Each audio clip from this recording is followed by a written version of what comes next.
नमस्कार मित्रांनो, शेतकऱ्यांसाठी खूप मोठी आणि महत्त्वाची बातमी समोर आली आहे. राज्य सरकारने नुकताच एक नवीन जी.आर. म्हणजे शासन निर्णय जारी केला आहे, ज्यामध्ये अतिवृष्टी, अवकाळी पाऊस आणि गारपीट यामुळे बाधित झालेल्या शेतकऱ्यांसाठी मोठी आर्थिक मदत मंजूर करण्यात आली आहे.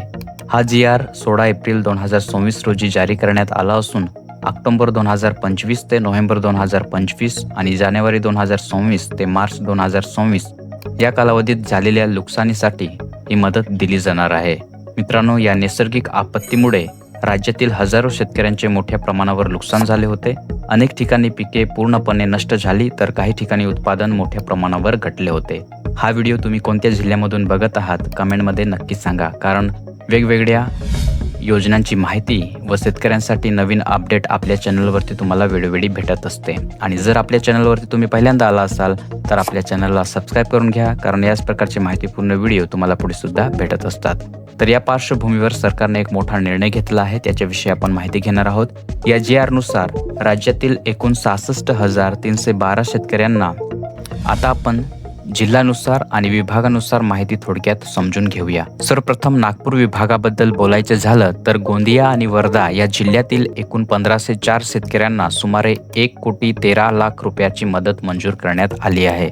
यानंतर पुणे विभागामध्ये सोलापूर आणि सातारा या जिल्ह्यातील एकूण 4,564 शेतकऱ्यांना 5,77,00,000 रुपयाची नुकसान भरपाई मंजूर करण्यात आली आहे. आता सर्वात मोठा फायदा झालेला विभाग म्हणजे अमरावती विभाग. या विभागामध्ये बुलढाणा आणि यवतमाळ या जिल्ह्यामधील एकूण 51,729 शेतकऱ्यांना तब्बल 42 कोटी रुपयापेक्षा जास्त मदत मंजूर करण्यात आली आहे.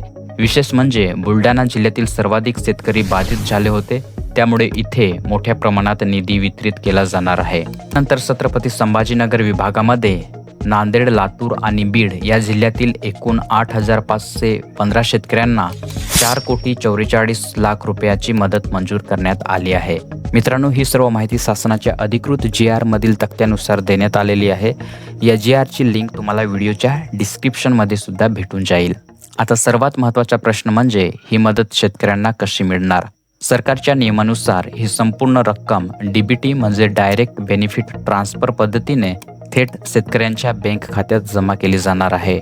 यामध्ये एक महत्त्वाची गोष्ट म्हणजे ही रक्कम कोणत्याही बँकेद्वारे कर्ज वसुलीसाठी वळवली जाणार नाही.